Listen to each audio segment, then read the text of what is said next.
The day the United States accidentally dropped a nuclear bomb on North Carolina. In 1961, the United States came closer to a nuclear disaster than most people realize, not because of the Soviet Union, not because of war, but because a B-52 bomber fell apart in the sky over North Carolina. As it broke apart, two nuclear bombs fell toward the ground. One of them went through nearly every step required to detonate. According to later investigations, only a single safety switch prevented a nuclear explosion that could have killed thousands and contaminated a large part of the East Coast. This is the terrifying story of the Goldsboro nuclear accident. The year was 1961. The Cold War was heating up.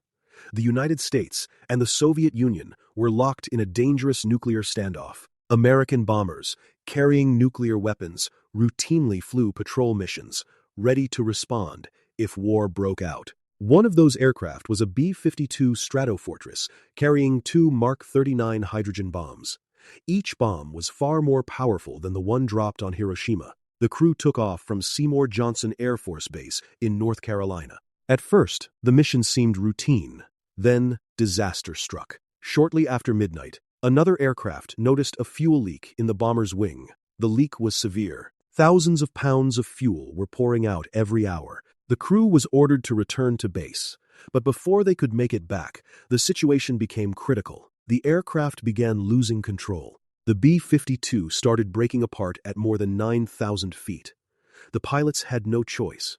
They bailed out. As the aircraft disintegrated, its nuclear payload separated from the wreckage. Two hydrogen bombs began falling toward North Carolina. The first bomb descended under a parachute. That might sound safer. It wasn't. As it fell, the bomb's safety systems reacted exactly as if it had been intentionally dropped during a nuclear attack.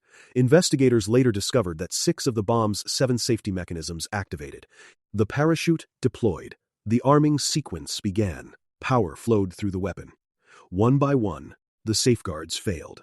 Only a single low-voltage switch remained between North Carolina and a massive nuclear explosion. That tiny switch held. Had it failed, experts believe a nuclear detonation could have occurred. The second bomb plunged into a muddy field at high speed. It broke apart and buried itself deep underground. Parts of it remain buried to this day. Recovery teams rushed to the crash site.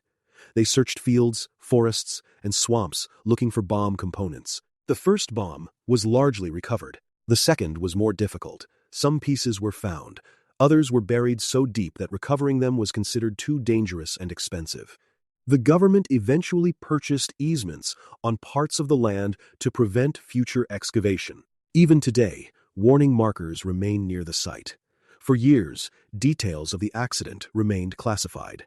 When documents were eventually released, the public learned something alarming. The bomb had come far closer to detonating than officials initially admitted. Some historians and nuclear experts consider Goldsboro one of the closest calls in nuclear history. A simple electrical switch may have prevented one of the worst disasters ever to occur on American soil. The Cold War is often remembered for famous crises and political speeches, but sometimes history turns on much smaller moments. A fuel leak, a falling bomber, a single switch, and a nuclear disaster that almost changed American history forever. It's a reminder that some of history's most important moments are the ones that almost happened. If you enjoyed this story, subscribe to Historical Threads Daily for more unbelievable true stories from history.